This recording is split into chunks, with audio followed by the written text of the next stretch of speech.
Dans la famille, je sais pas pour vous, mais il y a un truc qui me manque énormément avec les jeux vidéo et notamment les jeux Marvel. À une époque, quand un film Marvel sortait au cinéma, il y avait toujours un jeu vidéo qui l'accompagnait à sa sortie ou juste après. Et ce qui était vraiment cool avec ces jeux, c'est que c'était une extension directe de l'univers du film. On va prendre le plus gros classique, Spider-Man 3 de Sam Raimi. Dans le film, les plus gros hops c'était Venom, l'Homme Sable et le nouveau Bouffon Vert. Mais dans le jeu, on affrontait beaucoup plus de vilains. Tu te battais contre Morbius, t'affrontais sa femme, Shriek, qui était beaucoup plus dangereuse lorsque t'avais le costume noir. T'avais aussi Wilson Fisk et t'avais même le lézard. Celui-là, y a pas beaucoup de gens qui en parlent, mais t'avais aussi le jeu Captain America Super Soldat sorti sur PS3. Dans le jeu, tu te battais contre Madame Hydra ou bien Armin Zola dans sa version robotique. Et à la fin du jeu, t'affrontais le Dormeur, un espèce de robot gigantesque que possède Crâne Rouge. Et ce qui était vraiment cool avec ces jeux, c'est que même au niveau de la VF, parfois pour certains persos, c'était exactement la même VF que dans les films. Du coup, tu pouvais plus que kiffer. T'avais aussi le jeu The Amazing Spider-Man 1 avec Andrew Garfield, qui était clairement une suite directe au film. T'affrontais Alistair Smythe avec ses big robots. T'affrontais également le Rhino et t'avais un deuxième round contre le lézard. Et dans The Amazing Spider-Man 2, je me rappelle t'enquêtais sur Cletus Kasady jusqu'à un combat final à Ravencroft contre Carnage. Franchement, c'était un délire. Et celui-là, on n'en parle pas beaucoup, j'ai l'impression, mais t'avais aussi le jeu 4 Fantastiques avec le cast du film de 2005. Ça aussi, c'était un vrai banger, hein. Bon, ce jeu, je vais pas vous mentir, je l'ai pas fait. Mais j'avais mon voisin qui avait le jeu et croyez-moi, j'ai suivi toute sa partie du début à la fin. C'était vraiment trop bien. Oui, étant plus jeune, j'étais un squatteur d'écran.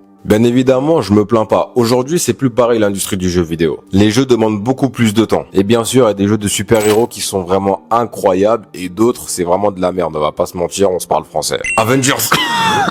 Mais bon, cette époque où les films ou les jeux se complétaient, franchement, ça avait un charme qu'on retrouve plus aujourd'hui. Et vous, en tout cas, en commentaire, dites-moi quel était votre jeu préféré à l'époque.